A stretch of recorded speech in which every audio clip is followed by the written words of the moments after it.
In all, 6 officials who once held high-ranking posts at the FBI, the CIA, the NSA, and the State Department, a privilege that the president says they have chosen to exploit. They've politicized and in some cases monetized their public service and security clearances. Making baseless accusations of improper contact with Russia or being influenced by Russia against the president is extremely inappropriate, and the fact that people with security clearances are making these baseless charges provides inappropriate legitimacy to accusations with zero evidence. Good evening, everybody. I'm Martha MacCallum in New York. This story begins with Senator Rand Paul, fresh off his meeting with the president discussing this idea. I spoke to him moments ago. Senator, good to see you tonight. Thank you for being here. Tell me about your conversation with the president about this. Well, you know, I told the president in private what I've been saying in public, that I think there's a great danger to having talking heads on TV who are ex-CIA agents and still have classified clearance. There's a real danger that they might inadvertently reveal classified information. And, you know, John Brennan's got a history of this. Back in 2012, when we were discussing, we discovered the underwear bomber, John Brennan at that time briefed ex-CIA agents who were retired but still had top secret clearance. He briefed them and said, oh, don't worry, the U.S. has someone inside. We have inside control.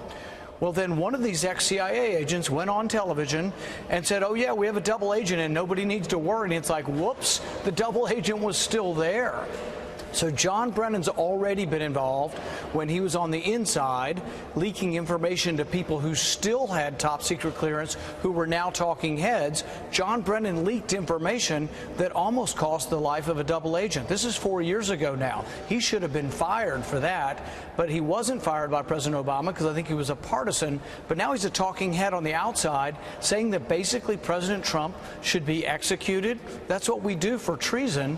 And so, yeah, I'm very concerned about him having privileges because of his past history, but I would make it more universal. I don't think that ex-CIA agents of any stripe who are now talking heads should continue to get classified information. I think it's wrong. So I guess that's, the main difference in what you're saying. So you're suggesting that this should be a blanket treatment for all. So, some people are pointing to, for example, Mike Flynn, who had security clearance and, chanted lock her up during the campaign. So you're talking about a blanket. Is that what the president is talking about here? Because his critics are saying that what he wants to do is create an enemies list and that he wants to shut these people up. Here's Senator Hirano. Let me just show you what she tweeted out. She said, this is what totalitarianism looks like. So why is she not wrong? I think that's a little bit overwrought. No one's talking about limiting anyone's speech. So an ex-CIA agent can get out there and say incredibly stupid things like the president is treasonous. Yes, no one's going to stop John Brennan from saying that. No one stops him from taking millions of dollars to say such horrendous things. But should he still get classified information? I mean, I would think that, if you're a soldier or you're the head of the CIA, basically you have allegiance to the commander-in-chief. The commander-in-chief makes decisions. If you don't like them, you can resign, but he's no longer in government. He should not be getting classified information. He also has a history of leaking classified information that endangered agents in the field and almost got an agent killed. All right, so you're referring to John Brennan, and that's what you referred to originally, but you saw the White House today.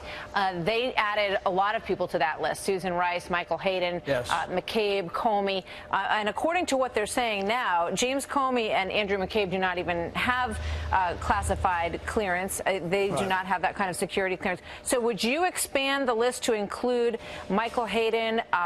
James Clapper, would he be on your list as well?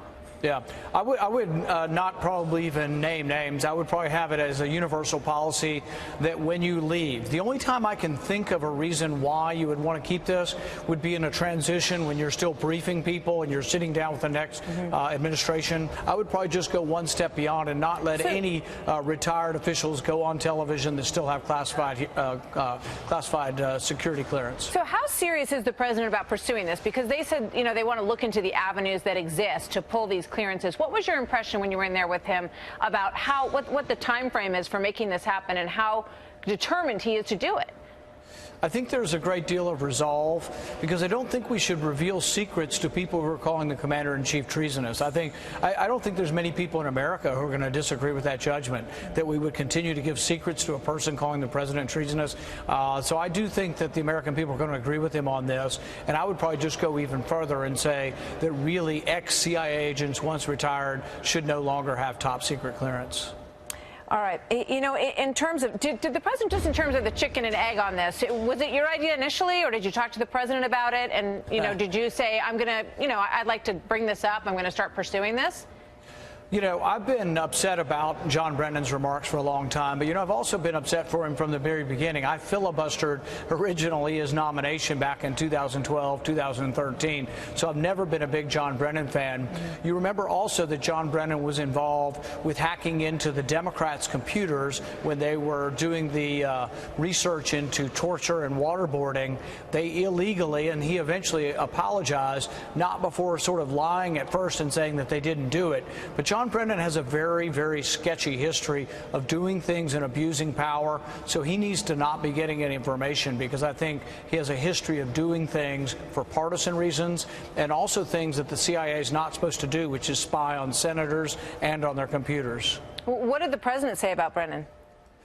I think he's not real happy with with Brennan and the others for basically, I mean, does anybody remember 5 or 10 years ago when people retired from the CIA, they might go on television, but they sort of act like statesmen. They acted like retired statesmen, and they would weigh in on affairs from 60,000 feet. But you didn't have them saying, rah, rah, rah, vote Democrat. You didn't have them calling the president words like disgusting and disgraceful. No, absolutely not. And so this is so over the top that something's got to be done, and these people do not need to be privy to secrets, because they might be using these secrets for partisan purposes. They are nakedly partisan, and John Brennan should not get anywhere within 10,000 yards of the government. He should have a restraining order. Wow, those are very strong words.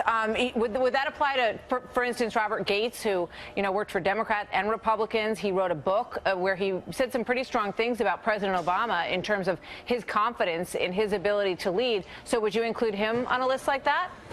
What I would do is probably try not to make it individuals. I probably think the best way to do this, and the White House may well decide this. I don't know what they will decide. That's why I think they'll probably look through how something can be rolled out. I think they believe that these people should no longer get information, but sometimes it's better to have a policy that doesn't have a name, that basically says those who are retired lose their clearance. But that's not what Sarah Huckabee Sanders did today, Senator. She was very specific, and she named specific individuals who have been incredibly critical of the president. I don't disagree with it, and I think it can be ad hoc as well. And I think John Brennan has indicated he should not have clearance. So I think you can also have individual reasons why individuals should have their clearance. Those individuals say that we're living in unprecedented times, and that is what has provoked them to be so critical and so outspoken with the kind of language that you talk about. What do you say to them about that? I think they're deranged. It's Trump derangement syndrome. People saying, oh, no, there's not going to be democracy. When did President Trump come out against democracy or voting? I mean, these things are so over the top. I mean, most Democrats in Congress were for engagement with Russia under President Obama. Now, to a person, they act as if you're anything short of wanting war with Russia, that you're not doing enough. Every day they want new sanctions, this and that. And it's like, do they not remember that even though Reagan called the Soviet Union an evil empire, he sat down with Gorbachev and he didn't hurl epithets at Gorbachev? They had a reasonable conversation, and because they did, we had nuclear arms reductions, and it was a huge step forward for world peace. That can happen again, but not if we're deranged by politics.